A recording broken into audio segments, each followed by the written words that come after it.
Welcome to the Constellation Brands Q2 full year 2022 earnings conference call. At this time, all participants have been placed in a listen-only mode. Following the prepared remarks, the call will be open for your questions. Instructions will be given at that time. I will now turn the call over to Patty Yahn-Urlaub, Senior Vice President of Investor Relations. Please go ahead. Thanks, Josh. Good morning and welcome to Constellation's second quarter fiscal 22 conference call. I'm here this morning with Bill Newlands, our CEO, and Garth Hankinson, our CFO. As a reminder, reconciliations between the most directly comparable GAAP measure and any non-GAAP financial measures discussed on this call are included in our news release or otherwise available on the company's website at cbrands.com. Please refer to the news release and Constellation's SEC filings for risk factors which may impact forward-looking statements we make on this call. Before turning the call over to Bill, similar to prior quarters, I'd like to ask that we limit everyone to one question per person, which will help us to end our call on time. Thanks in advance, and now here's Bill. Thank you, Patty. Good morning and welcome to our second quarter call. Let's dive right into a discussion about the quarter. There were a number of puts and takes impacting our results in Q2, and Garth and I will spend time walking through them. However, the fundamentals of our business remain solid and consumer demand for our brands, particularly our core beer portfolio, remains strong. This gives us confidence to increase our EPS guidance for the year, which we outlined in our press release earlier today, and Garth will review in more detail shortly. In addition, we repurchased a significant number of shares in Q2 at prices that are favorable, as we believe Constellation stock is undervalued at current levels. We've received some feedback from investors on this topic in recent weeks, and we'll address key themes that emerged from these discussions in our remarks. As we walk through our Q2 performance and outlook for the remainder of the year, there are several key takeaways we'd ask you to keep in mind. Number one, the momentum of our core imported beer brands provides a point of competitive strength versus industry peers, as we're the leading share gainer in the high end of the U.S. beer market. The majority of our growth continues to be driven by Modelo Especial, supported by strong consumer demand for Corona Extra and Pacifico, and we expect this to continue for the foreseeable future. We continue to believe that Modelo Especial, in particular, has a long runway for growth, given the steadily increasing household penetration for this brand among non-Hispanic consumers and continued strong velocity. Now, we've admittedly had some supply challenges this fiscal year driven by several external factors, the most relevant being the ongoing robust demand for our beer brands. We expect to return to more normal inventory levels by the end of Q4. Despite these challenges, we continue to be on track to deliver a better than expected year for our beer business. In fact, our strong performance to date gives us the confidence to increase guidance for our beer business, as we now expect to achieve 9 to 11% net sales growth and 4 to 6% operating income growth for fiscal 22. Our view is reinforced by recent 12-week IRI trends, showing that Constellation's beer business is significantly outpacing the high-end and total U.S. beer industry.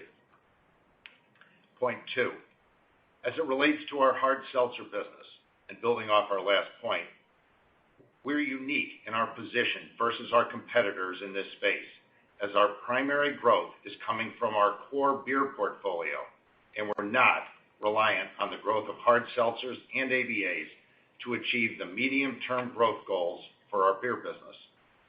The hard seltzer landscape has shifted considerably in recent months. Therefore, we've lowered our growth expectations for Corona Hard Seltzer, resulting in a sizable obsolescence charge taken for Q2, which includes our view of the total impact for the fiscal year. But let's be clear, we continue to see the hard seltzer and broader ABA space as a meaningful sector in the beer market, and we continue to believe it's important to participate in and gain our fair share in this segment to complement the growth of our core imported beer portfolio and to maintain our position as a leader in the high end of the U.S. beer market. Going forward, we plan to focus on competing in this space in ways where we offer meaningful points of differentiation and unique value to consumers. I'll have more to say on this topic in a moment.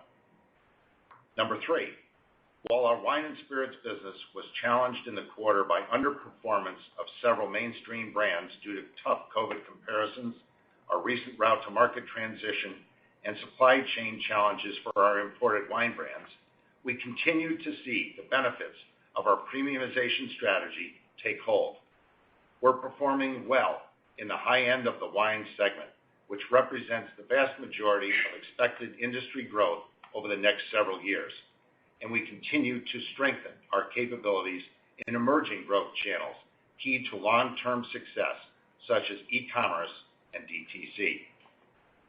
Number 4, we continue to enhance our approach to innovation with a more consistent, strategic, disciplined, and consumer-led approach with a focus on high-growth segments aligned with consumer trends. Our innovation agenda is designed to complement our organic growth, and we're developing sustainable products that are incremental to our business while further premiumizing our portfolio into margin-accretive price points.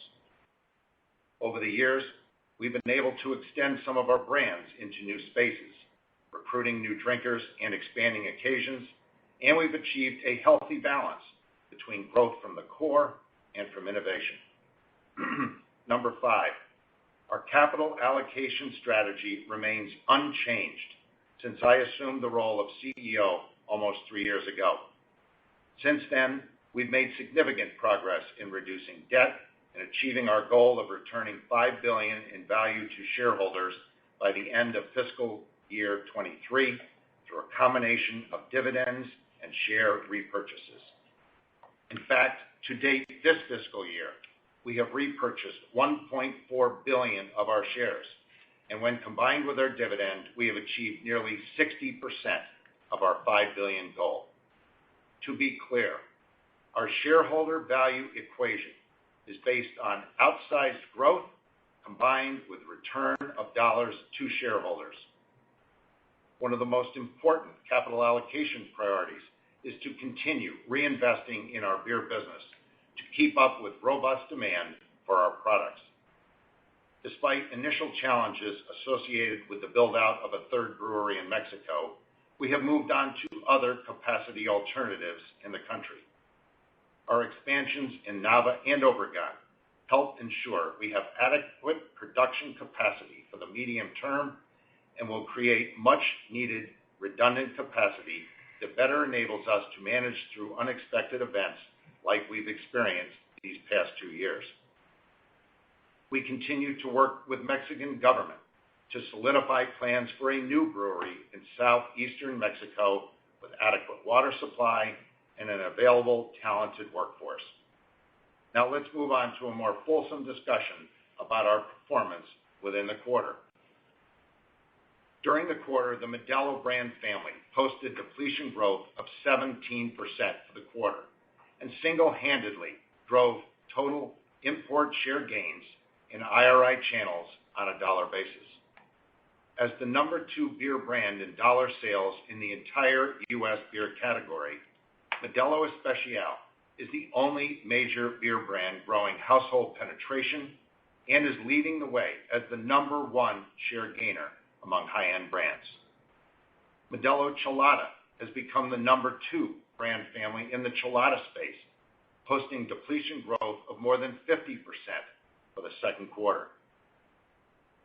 Corona Extra continues its growth trajectory as the second fastest share gainer and the number 1 loved brand in the import category, driven by a return to growth in the on-premise, which currently represents approximately 11% of our beer business volume. In addition to the comments I made earlier about our hard seltzers, I'd like to discuss industry trends and our refreshed approach to this sector of the beer market going forward. In the short to medium term, we believe that there will be consolidation within the hard seltzer/ABA space, primarily due to the chaos of SKU and brand proliferation, with too many new entrants that don't have the velocity or consumer demand to warrant shelf space. We also believe this subcategory will evolve beyond low-calorie, low-carb offerings and open up to more distinctive consumer value propositions that include things like more flavor, different alcohol bases, and functional benefits.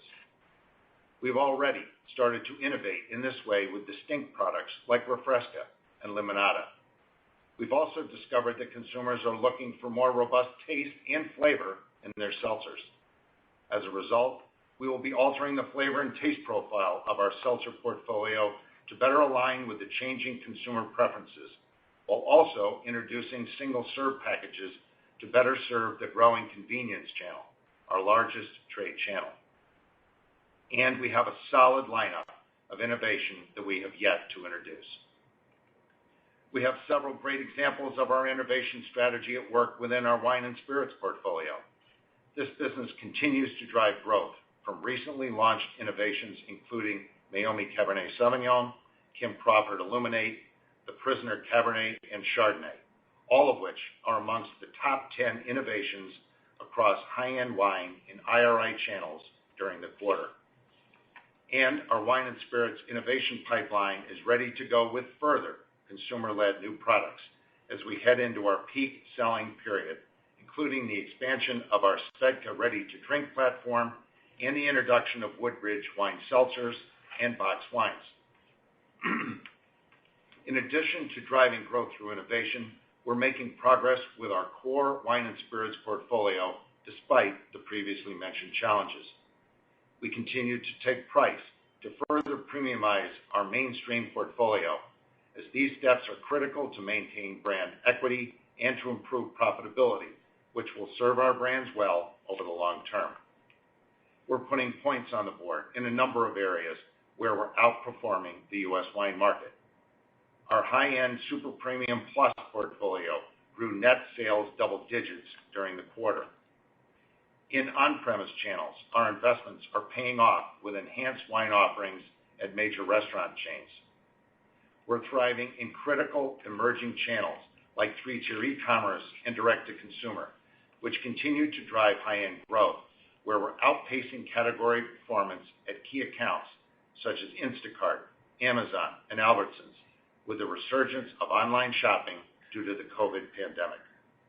For example, Constellation's fine wine share has expanded significantly in the latest 12 weeks due to the robust growth of The Prisoner on Instacart and Robert Mondavi Winery on wine.com. In fact, e-commerce and DTC sales are up nearly 3 to 4 times versus 2019, and they comprise roughly 3 to 5% of our business versus 1% pre-pandemic. Going forward, we will continue to focus on becoming a category leader in e-commerce and DTC, as we believe these channels will make up a significant portion of our mix over time and will continue to be an opportunity for high-end growth. I'd also like to provide you an update on our U.S. harvest, which is about 70% complete at this point, while our production facilities, wineries, and tasting rooms remain untouched by recent wildfire activity. This quarter, our ventures activities included investments in adaptogen-infused hop water and Aaron Paul and Brian Cranston's artisanal Dos Hombres Mezcal. Hop water is a non-alcoholic, calorie-free sparkling water infused with adaptogens and nootropics to provide the perfect balance of function and flavor for health-conscious consumers. The non-alcoholic segment of total beverage alcohol grew almost 40% in 2020 in dollar sales through IRI channels, and according to IWSR research, 60% of consumers are switching between non-alcoholic or low-alcoholic and full-strength drinks within the same occasion. Dos Hombres is an award-winning handcrafted mezcal brand created by Breaking Bad co-stars who have developed an exceptional liquid that receives frequent praise from both the industry and consumers. The overall U.S. mezcal category grew 14% in 2020, according to IWSR, and super premium mezcal, priced above $30 per bottle, is projected to be the largest and fastest growing segment within the category. Moving on to Canopy Growth.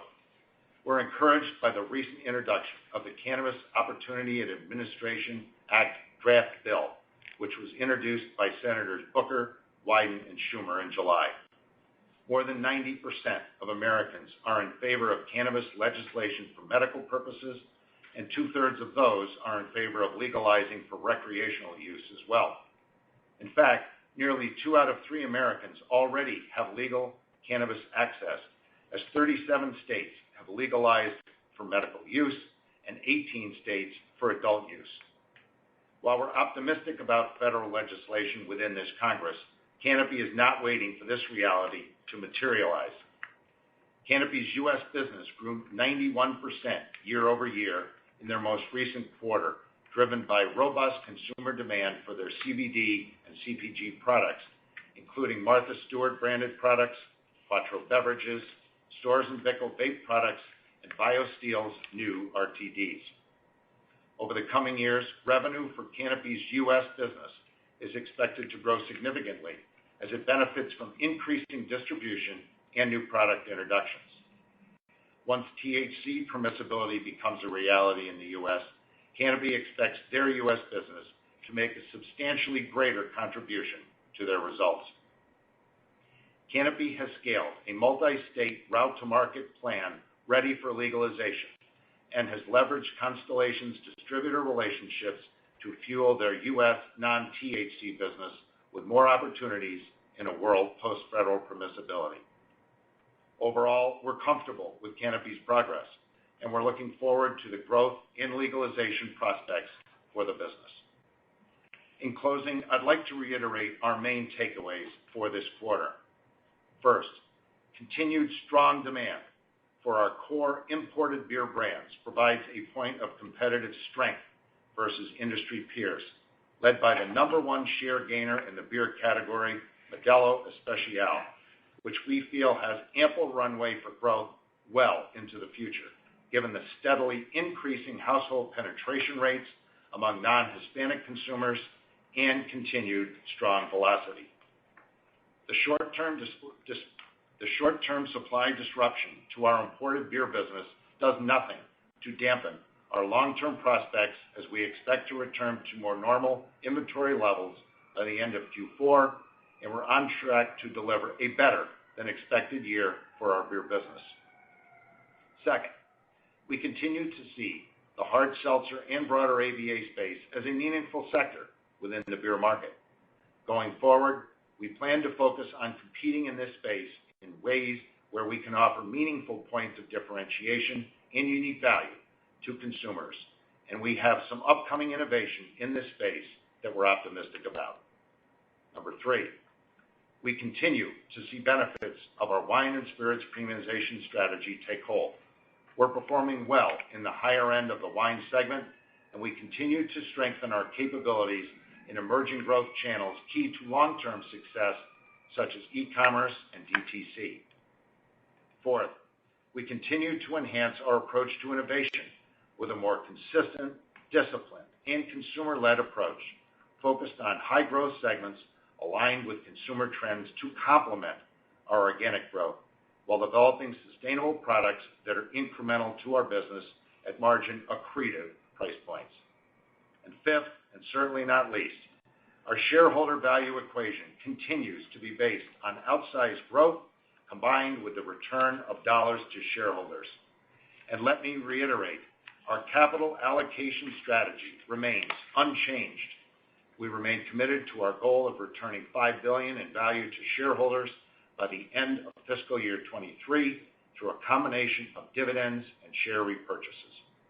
Our strong operational performance and cash flow generation allowed us to make significant share repurchases in Q2, aligned with our commitment, which contributed to the increase in our EPS guidance for the year. At the same time, we remain committed to continuing to reinvest in our business with an emphasis on our beer business to keep up with the robust demand for our products. And with that, I'd like to turn the call over to Garth, who will review our financial results in the quarter. Garth? Thank you, Bill, and hello, everyone. Q2 certainly reflected yet another strong quarter of marketplace performance for our beer business. Due to continued robust consumer demand for our core beer portfolio, we now expect to exceed our initial top line and operating income targets for our beer business. Additionally, our strong cash flow generation enabled us to continue to repurchase shares during the quarter, and through September, we've repurchased 6.2 million shares of common stock for $1.4 billion. As a result, we've increased our full-year fiscal 2022 comparable basis diluted EPS target, and we now expect to be in the range of $10.15 to $10.45. This range excludes Canopy equity and earnings impact and reflects the increase in beer operating income guidance and decrease in the weighted average diluted shares outstanding based on shares repurchased through September, partially offset by an increase in the tax rate for fiscal year 2022. Now let's review Q2 performance and our full year outlook in more detail, where I'll generally focus on comparable basis financial results. Starting with beer. Net sales increased 14%, driven by shipment volume growth of nearly 12% and favorable price, partially offset by unfavorable mix. Depletion volume growth for the quarter came in above 7%, driven by the continued strength of Modelo Especial and Corona Extra, as well as the continued return to growth in the on-premise channel. Depletion trends tempered in Q2 versus Q1, driven by out-of-stocks due to ongoing robust consumer demand, as well as lost shipping days for some of our distributors due to severe weather events, including hurricanes and wildfires. We estimate that these factors hampered Q2 growth by approximately 2 to 3 points. As Bill mentioned, on-premise volume accounted for approximately 11% of the total beer depletions during the quarter and grew strong double digits versus last year. As a reminder, the on-premise accounted for approximately 15% of our beer depletion volume pre-COVID and accounted for only 6% of our depletion volume in Q2 fiscal 2021 as a result of the on-premise shutdowns and restrictions due to COVID-19. Selling days in the quarter were flat year over year and will also be flat in Q3.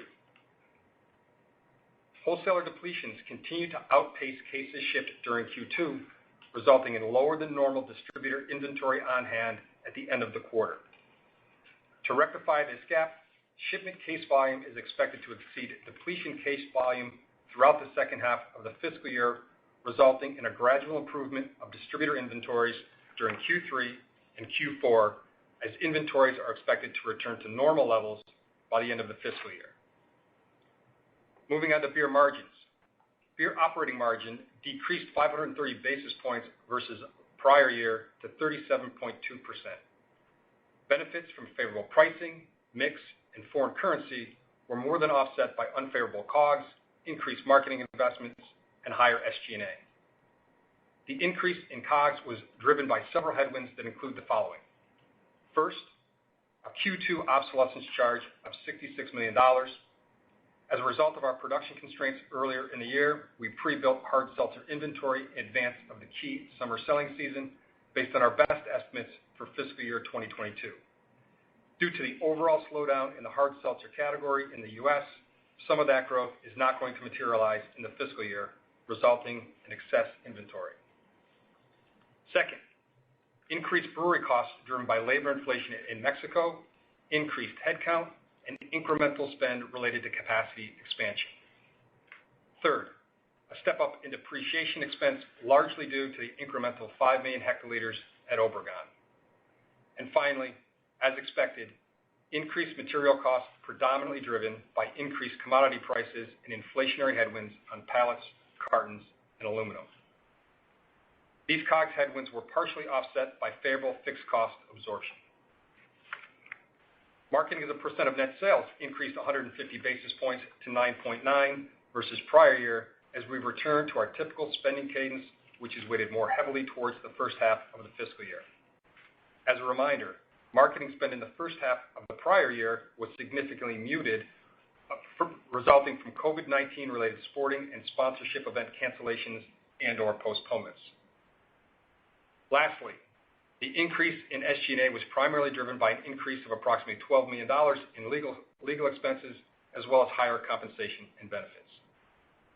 As mentioned earlier, we are increasing full-year fiscal 2022 net sales and operating income guidance for our beer business. We are now targeting net sales growth of 9 to 11%, reflecting the strength of our core beer portfolio and pricing actions that are higher than initially planned. Furthermore, we are now targeting operating income growth of 4 to 6%, which implies operating margin in the low to midpoint of our stated 39 to 40% range.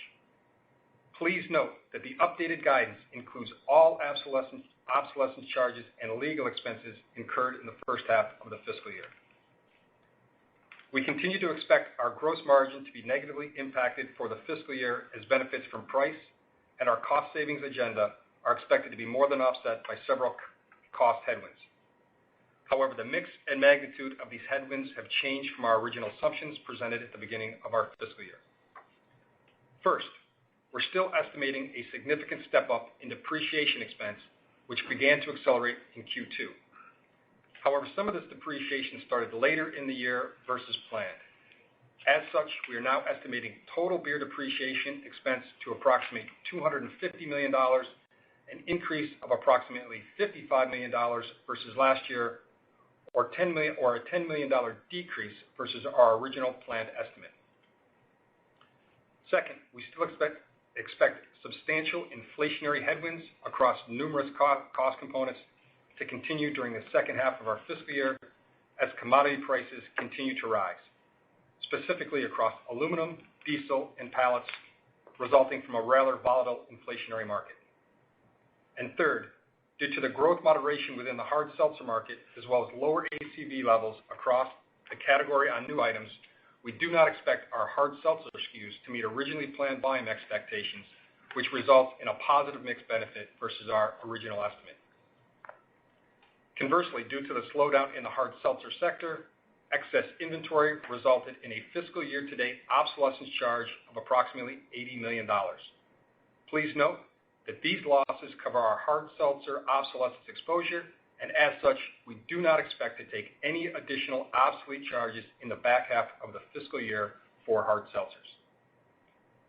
From a marketing perspective, we continue to expect full-year spend as a percentage of net sales to land in the 9 to 10% range, which is in line with fiscal 2021 spend of 9.7% of net sales.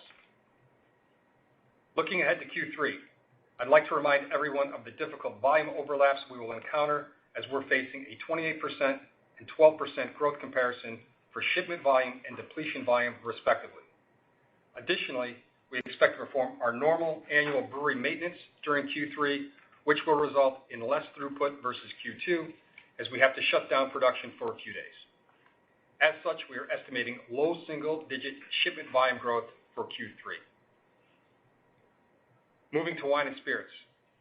Q2 fiscal 2022 net sales declined 18% on shipment volume down 36%. Excluding the impact of the wine and spirits divestitures, organic net sales increased 15%, driven by organic shipment volume growth of nearly 6%, favorable mix and price, and smoke-tainted bulk wine sales. Robust mix driven by the Prisoner brand family, Meiomi, and Kim Crawford accounted for approximately 9 points of the year-over-year organic net sales growth. Shipments were negatively impacted by port delays for our international brands and route-to-market changes, which also impacted depletions.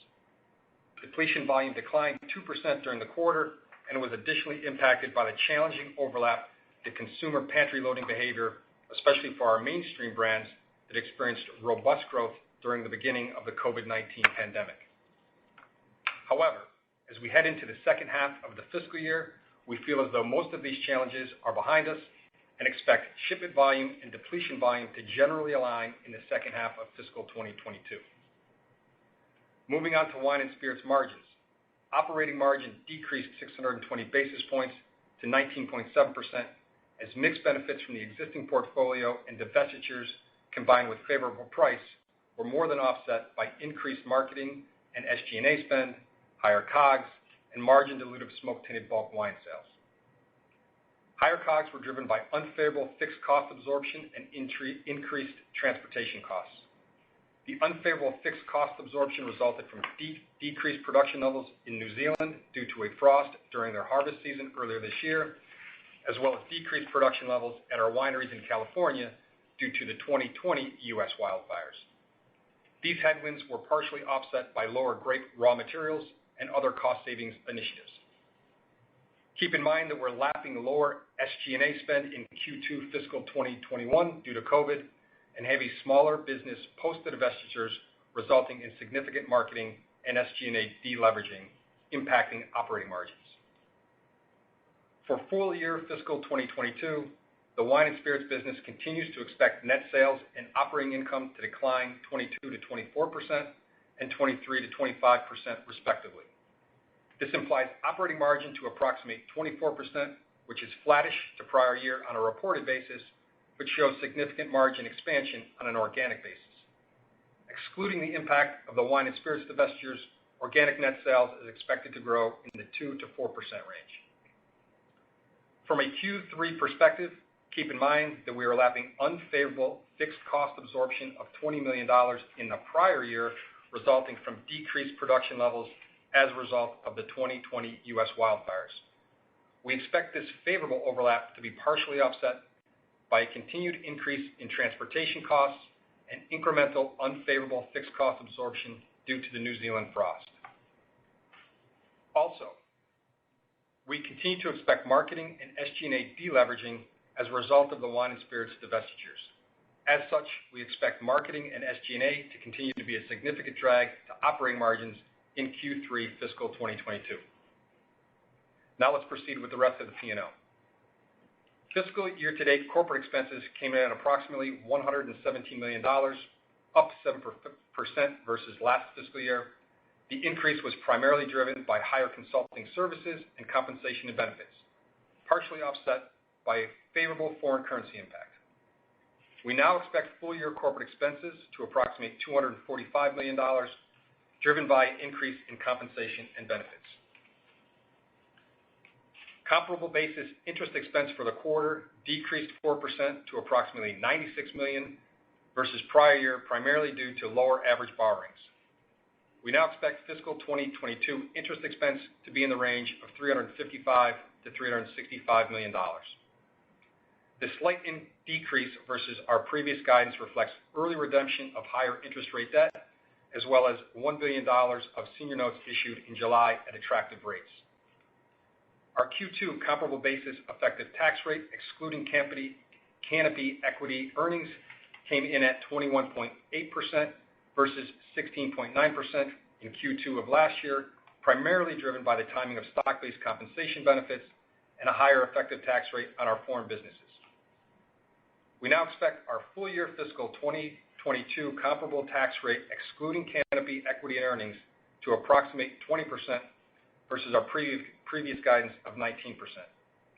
This increase is primarily due to a higher effective tax rate on our foreign earnings than originally estimated. I would also note that we expect stock-based compensation tax benefits to be weighted towards Q4.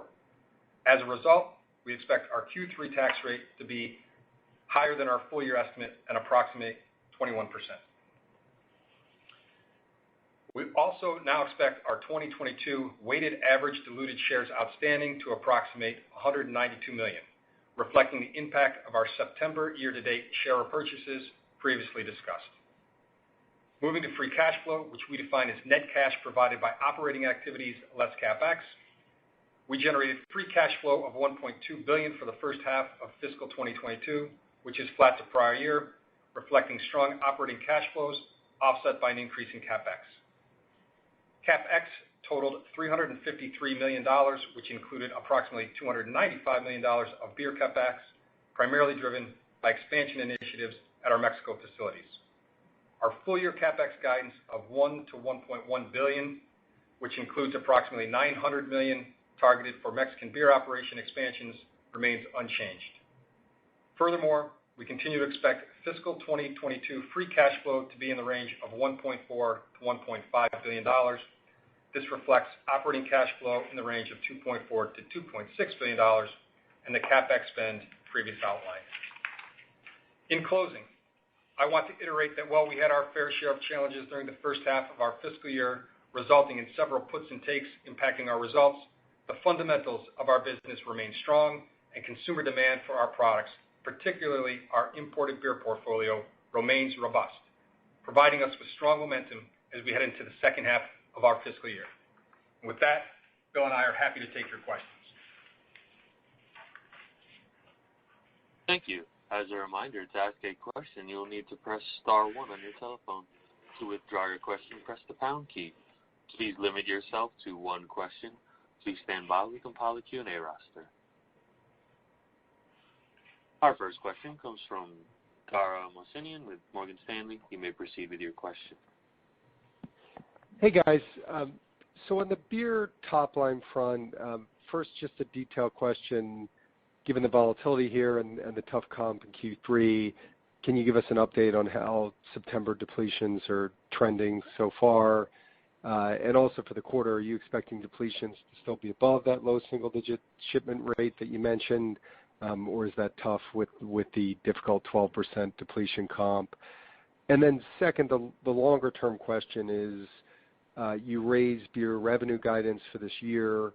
How much of that is underlying demand strength and depletions, maybe versus shipments and perhaps getting more supply in the balance of the year versus pricing? And on the pricing front, you've sounded more aggressive in terms of pricing expectations going forward publicly. A, I guess, is that correct? And B, is that more just to combat higher commodity costs, or is it more confidence in market share gains, or that the consumer environment is conducive to taking pricing here? Thanks. Sure, Dara. Let me take a swing at that, and if I miss anything, Garth can fill in behind. So relative to depletes in September, we expect those to be fairly consistent with year-to-date trends. We're just about all wrapped up for September. Keeping in mind, that's going against the 20% increase that we had during September of last year. So that's a pretty powerful start to the quarter. We do expect that depletions are going to continue to be above shipments for the reasons that Garth noted in his remarks. So we would expect that depletions would be above it for that window of time. The pricing environment remains relatively strong. As we've said, we expect to be slightly ahead of our usual algorithm, driven more by taking a pricing on some SKUs that we had not anticipated earlier in the year, more than we're doing anything unique to take additional pricing where we had over what we had already planned. Garth, anything you want to add to that?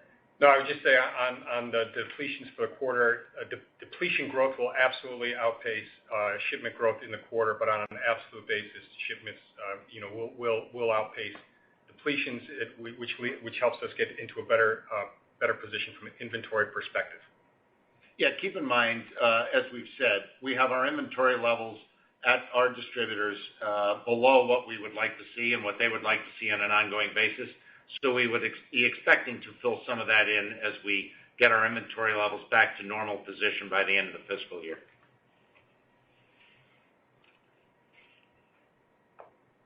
Thank you. Our next question comes from Bonnie Herzog with Goldman Sachs. You may proceed with your question.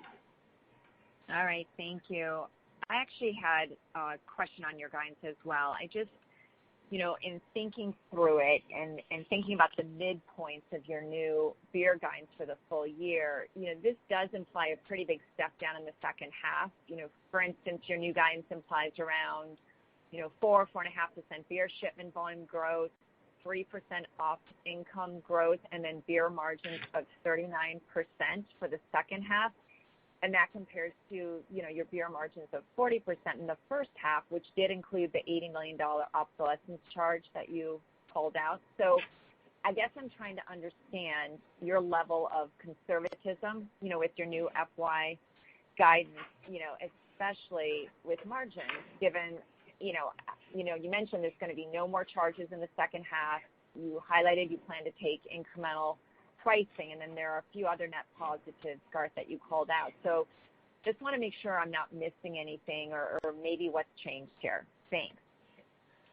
Yeah, thanks, Bonnie. I mean, look. Let me try to give you the walk on margins, right? And as you noted, we've got some headwinds and we've got some tailwinds, right? And so just on the tailwinds, obviously, as we said in my opening remarks, we've got a bit of a benefit on depreciation just starting later than expected in the year, and so that's a net positive. As Bill just articulated, we're taking increased pricing across more SKUs than we had originally planned, so we'll be above our range there. So that's a net positive. We also have the mixed benefit of seltzers, and again, a net positive there, and then the increase in core beer outlook is a net positive. So those are all the headwinds, but we still have those are all the tailwinds.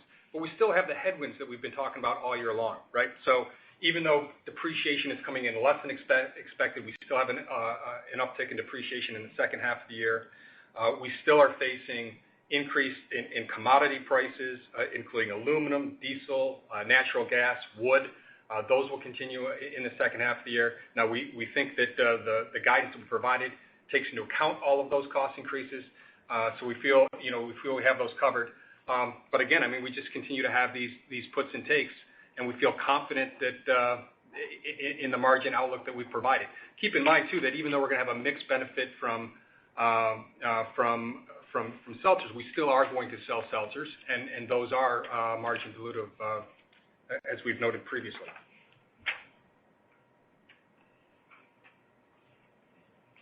Thank you. Our next question comes from Nik Modi with RBC Capital Markets. You may proceed with your question. Yeah, thanks. Good morning, everyone. So I have two questions. One's a real quick one, just on the seltzer reformulation. Bill, I know you probably don't want to provide too many details until it's in the market, but will this change the calorie or the sugar levels? So just curious on that. And then my broader question is, Modelo is clearly doing very well. We see that in the data with non-Hispanic consumers. But as we look at some of the numerator data and we look at different cohorts, what we notice is that Corona's kind of leverage to some of these demographics that Modelo is doing much better with. You're seeing some of those numbers deteriorate. So just wanted to get a sense on incrementality of Modelo when you think about Modelo and Corona together. And do you ever think that maybe there's a different merchandising scheme you can use, instead of putting both brands right next to one another to kind of reduce some of that cannibalization? Sure. So relative to your first quick point, there won't be a radical change in the caloric formulation of our seltzer layout. Relative to Modelo and Corona, obviously there's interaction between those two brands, as you would expect. However, as we've said before, Nick, and I'm sure you're quite familiar, our household penetration on Modelo is still significantly below where Corona is, to say nothing of it's below other brands that it competes against. So while it is a true statement that as Modelo grows or as Corona grows, it does eat into some of our brands, we still see it as largely positive as we see that growth profile. And as we've talked before, Modelo it continues to grow velocity. There's still a lot of runway to expand distribution. The household penetration, which I touched on just a second ago, remains a massive opportunity for that. And we only started advertising to the non-Hispanic community about 3.5 years ago. So we're really just getting started on Modelo and the opportunity that presents itself there. So while you continue to see some interaction, and clearly I think the idea of separating those at retail to some degree has some opportunity. I think overall, we're still focused on expanding our presence of both of those brands. As you probably saw, Corona Extra had a very good quarter, and it just shows the ongoing strength of the core Corona franchise, in addition to exceptional performance by Modelo. Thank you. Our next question comes from Lauren Lieberman with Barclays. You may proceed with your question. Great, thanks. I wanted to hear a little bit about Corona Extra, since you called out the 5% depletion growth for that brand and how that kind of shakes out between on-premise recovery versus track channels, or I should say off-premise. And then I was hoping you could also talk a little about Nielsen/IRI versus what you guys saw in terms of off-premise trends in total, including untracked outlets. And then finally, just any kind of update on Pacifico. Just continually intrigued to hear about progress you aren't making with that brand. Thanks. Sure. So probably 50%, give or take, of the growth profile that we saw in Corona Extra is the reopening of the on-premise. As we've said in prior calls, we were down as low as 3% of our business a few quarters ago during the sort of the peak of the initial COVID pandemic issue. That's now up to 11%, and clearly with the Corona being one of the most loved brands that exists in the category, the increase that you would expect to see as on-premise opens has been important. But don't underestimate, Corona Extra has done very well at retail as well. Relative to Pacifico, we continue to feel like Pacifico is another great opportunity. It's like a baby Modelo. It's developing in a very similar way to what Modelo did, say, 20 years ago, with extensive growth profile on the West Coast, and as it's starting to filter east. As you know, we're investing more against Pacifico than we have historically. We had a little bit of challenge in this quarter with brown glass, which had some impact on Pacifico during the quarter, as it did with Modelo Negra as well. But those are ongoing supply chain challenges that we're working our way through. It does nothing to slow down what we expect to be another superb brand for us as time goes forward in Pacifico. Thank you. Our next question comes from Chris Carey with Wells Fargo Securities. You may proceed with your question. Hi, thank you very much. Just on hard seltzers, you had originally planned on investing pretty significantly behind the launch this year. Are you getting any savings from those investment plans now that the category has slowed, or are those locked? And presumably that can be a good story going into fiscal 23. In addition, you had mentioned that you had planned to double capacity for your ABAs. And so how are you thinking about flexing that capacity toward beer? Obviously, you're looking at building a new brewery in Southeast Mexico. Does this get to delay that new build out over time because you have capacity? Yeah. Thanks for the question. So on the capacity piece first, right? As we announced last spring, we were investing in 5 million hectoliters worth of ABA capacity. That is moving forward as planned and should come online earlier in our fiscal year 2023. That's still an important initiative for us because, as Bill outlined in his prepared remarks, the seltzer category has slowed. The AAB segment within beer continues to be a dynamic and meaningful part of the high end, and it's one that we need to compete in. And by having dedicated ABA capacity, that frees up capacity for our core Mexican beer portfolio. So that goes on as planned. And then furthermore, on the investment that you referenced in the first part of your question, we did indicate that we were going to spend $60 million this fiscal year behind Corona Hard Seltzer.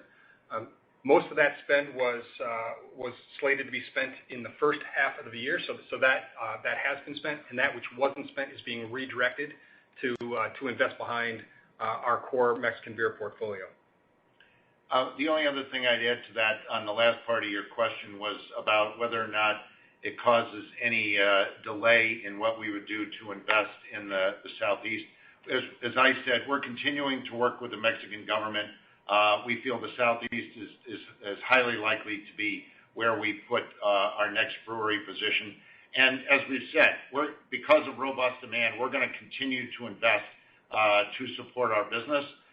So we would not expect to see any radical change of what our time frame is all about. Demand has been higher than expected. We need to create some redundancy in our system, as we've noted on prior calls, and a brewery in the Southeast will be an integral part of that strategy. Thank you. Our next question comes from Vivien Azer with Cowen. You may proceed with your question. Hi, good morning. Bill, good morning. I was hoping you could comment, please, on intra-quarter trends in on-premise, whether you saw an evolution or a softening there around the Delta variant, and as well, perhaps from an industry perspective, are you observing any changes in consumer alcohol preference across kind of TBA, any cross-category switching as consumers venture back out into bars and restaurants? Thanks. Sure. We saw a lot of variation in on-premise, and at the risk of saying yes, no, yes, no, and yes, no, it largely depended on where you were geographically and what was going on in particular markets. So while we would sit here and say, state X is coming up and we're seeing more on-premise, if you saw a wave of COVID challenges in another market, you saw stuff go the other way. So what that basically, I think, means, Viv, is there wasn't an overarching answer to that question. It was really on a localized basis that you saw many of the movements within the quarter. Again, in the aggregate, on-premise was better than it was in the prior year, and it continues to be increasing as a percentage of our business, but it's still not quite where it was before the pandemic. So hopefully that helps. It's very hard to give a real aggregate of the thing because it's really made up of a lot of individual answers rather than something being an overarching trend across the marketplace. I think relative to your question about cross-category, I think the overarching thing that you see there is the premiumization trends continue. Whether you think about it in ready-to-drinks or ABAs, you continue to see people premiumizing. You see it in the wine business, where the higher end of the wine business continues to outperform the mainstream sector of the business, and you continue to see that in spirits. So I think that is an overarching trend that you see. You also see what we've found for many years now, which is consumers are more interested in having an array of beverages depending on the exact occasion in which they are consuming product, and are less likely than they used to be to consume only one type of product at any one occasion than what was perhaps the case historically. So I hope that helps. Thank you. Our next question comes from Kevin Grundy with Jefferies. You may proceed with your question. Great. Thanks. Good morning, everyone. Bill, just picking up on the last question, but really kind of lasering in, I guess, a little bit on wine and broadly for the industry, because there's been some discussion in the marketplace about the recent slowdown, and it's not limited to the on-premise, and we've seen the Nielsen data. So your point's extremely well taken. The premiumization trends are still in place, obviously broad-based across total beverage alcohol, but even on a two-year average basis, we're seeing the trend slow down here. So I'm not sure how much more you can add to your comment previously. Do you view this as transient at this point, some of this deceleration we're seeing in the category? Is there a bigger, maybe more difficult to quantify dynamic going on around ready-to-drink beverages in a way there hasn't been with wine before? If you could comment on that. And Garth, just sort of a cleanup, but I think important, the 30% operating margin target in the wine segment, is that still the target, and is fiscal 24, so over the next couple of years, is that sort of enough of a timeline to take out the stranded overhead? So your comments there would be helpful. Thank you both.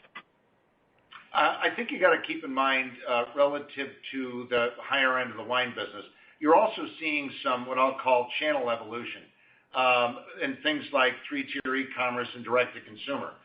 Those are up for us 3 to 4 times what it was in 2019, and you're seeing that as sort of 3 to 5% of our business today, where it was 1% before. So some of what you're seeing in that is a difference in the way the consumer actually acquires, and it may or may not be reflective of some of the IRI/Nielsen data, because it's not picked up in those channels. Some of it is with three-tier e-commerce, but certainly the direct-to-consumer channel is not. So you've got some of that dynamic in play, and of course, almost all of that tends to the higher end. That's where that consumer purchasing behavior occurs. So I do think, there's ebbs and flows on all of those things. I think you saw probably more consumption behavior at home during COVID, so you're probably seeing a little bit of more challenging comparable versus prior year.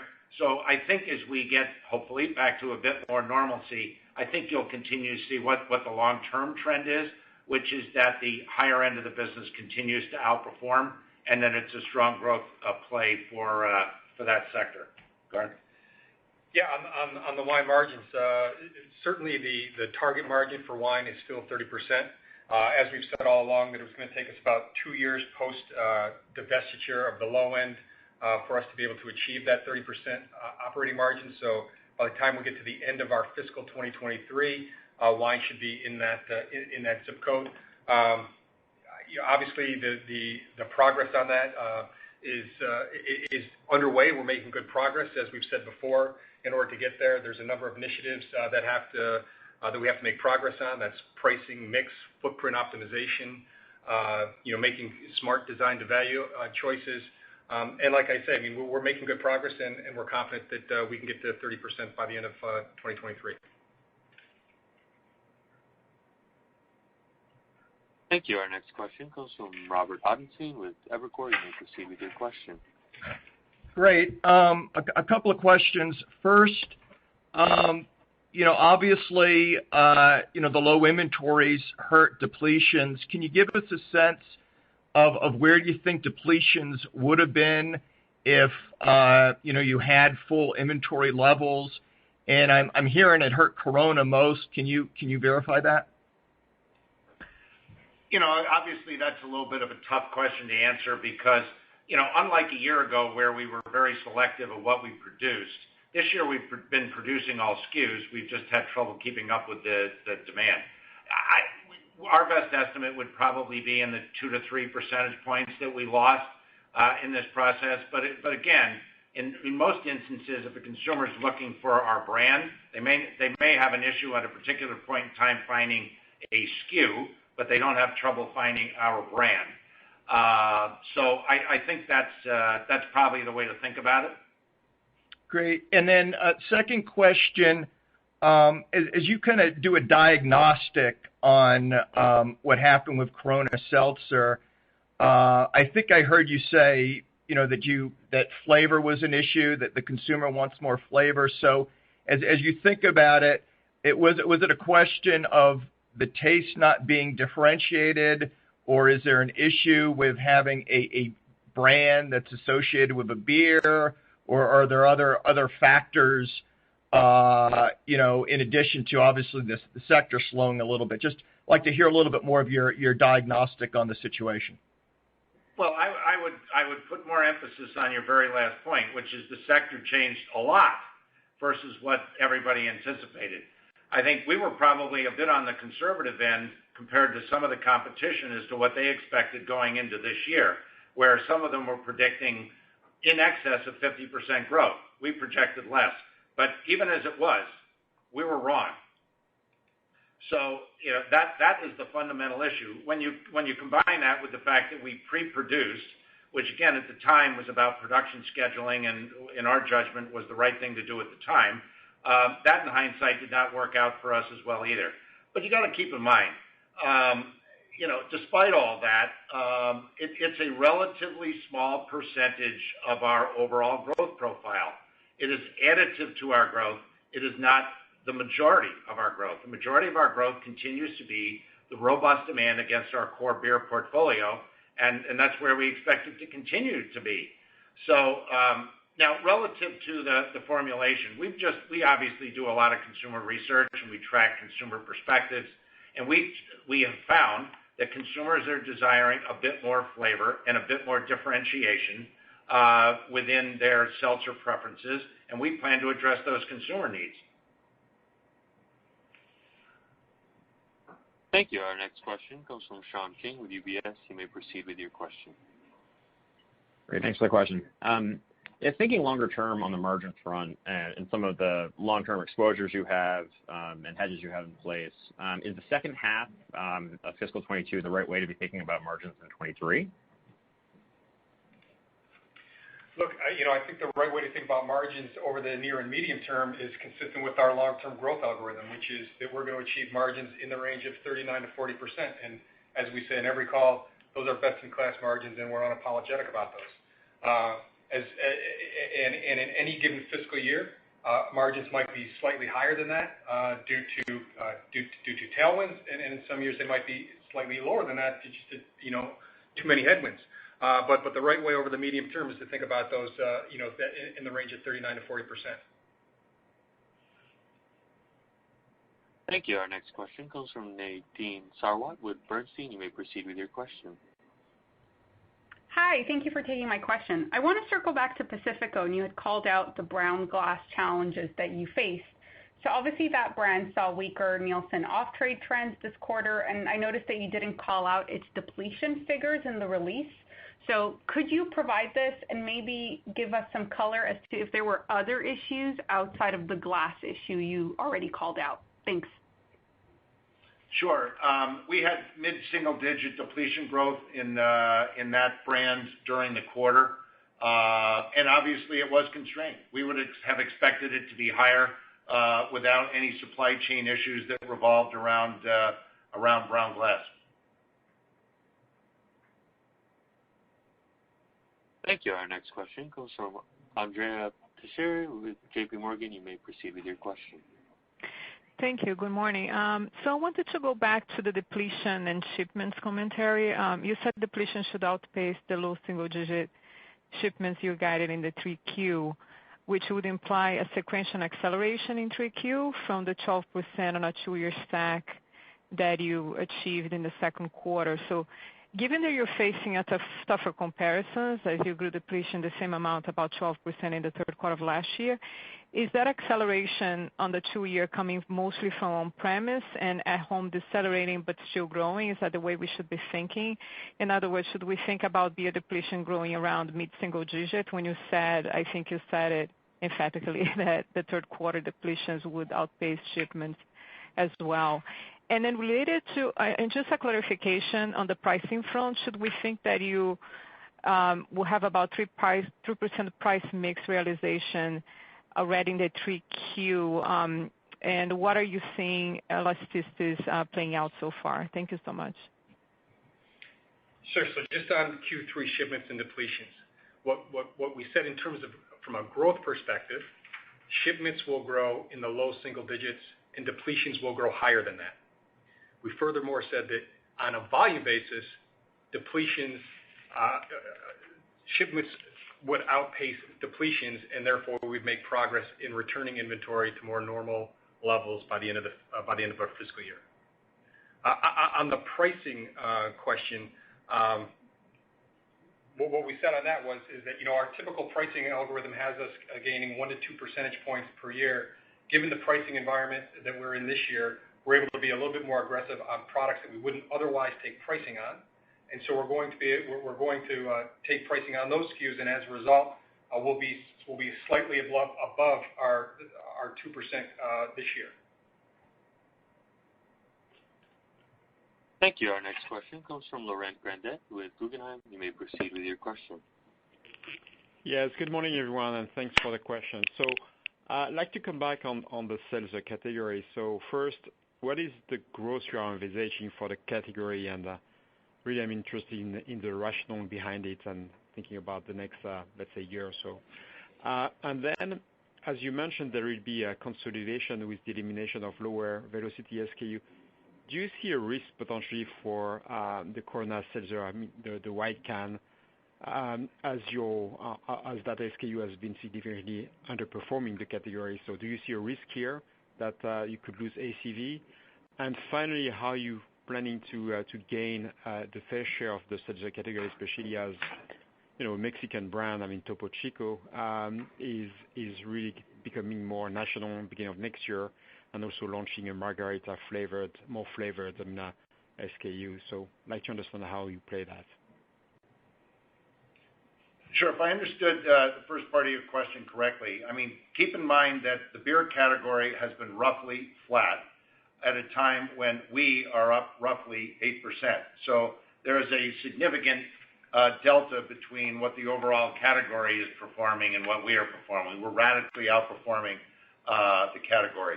Relative to our desire in the seltzer/ABA space, there's a number of things. First of all, we're going to focus our attention on where we think we bring differentiated products that are distinct. Given what we have today, I would use Refresca and Limonada as two examples of that meet specific needs and are not what I would describe as me-too products. We also have, as we noted in our scripts, some innovation agenda items that we think are going to be distinctive and will bring unique value to the table as well. So we continue to believe this is going to be an additive portion of our growth, but certainly not the largest portion of our growth. That will continue to be our core beer portfolio. Thank you. Our next question comes from Bill Chappell with Truist. You may proceed with your question. Thank you. Sorry to belabor the seltzer questions, but I guess two things, one simple, one bigger picture. 2 quarters ago, like you said, you have a lot of market research. You and everybody else was very bold up about the market, and it seems like it was a soft summer, but it didn't seem like the category or it was a fad or it's over. But in kind of redirecting marketing and advertising and moving to kind of focus SKUs, it seems that is what you're kind of saying. So I guess, is that what you're saying? Do you see this as kind of a small niche permanently, or and everybody was kind of wrong that it was going to be a bigger place, or is this just a pause for the category? And then the second question is, with you redirecting kind of advertising marketing towards your core beer portfolio, does that result in I know it's small, but seltzer falling off a cliff over the next 2 quarters and creating kind of headwinds for your growth on beer? Thanks. Sure. Relative to the category, our view of it is this. We still think that the overall ABA space is going to be a growth category. Whether or not the seltzer subsegment of the beer category how much of that is going to be driven by the seltzer subsegment remains to be seen. Quite frankly, it clearly is going to be a lot less than what everyone anticipated coming into this year. But again, for us, it's a relatively small percentage of our overall play.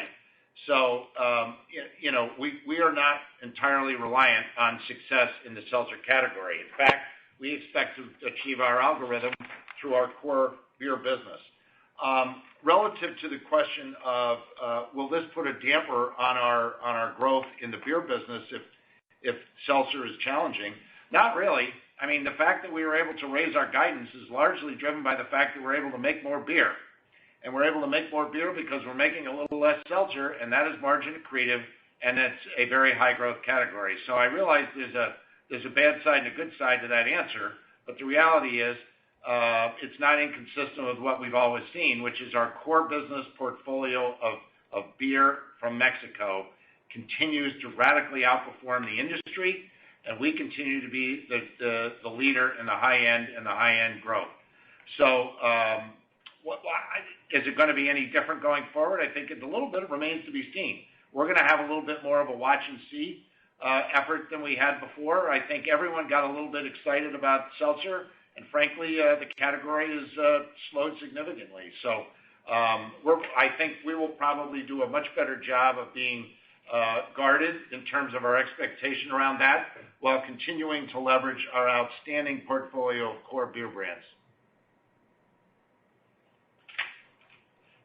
Thank you.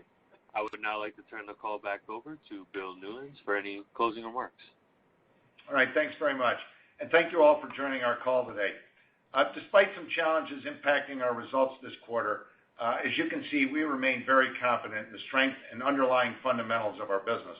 Our beer business in particular continues to be a top growth driver within the industry, while we continue to see the benefits of our wine and spirits premiumization take hold. We remain bullish on the future performance of our powerful collection of consumer-connected brands, which provides us with strong momentum as we head into the second half of our fiscal year. Our next quarterly call is scheduled for early January, so we hopefully wish everyone a safe, happy, and holiday season. Please remember to enjoy some of our great products during your celebrations, and please remain safe. Thanks for joining the call. Thank you. Thank you for participating. You may now disconnect.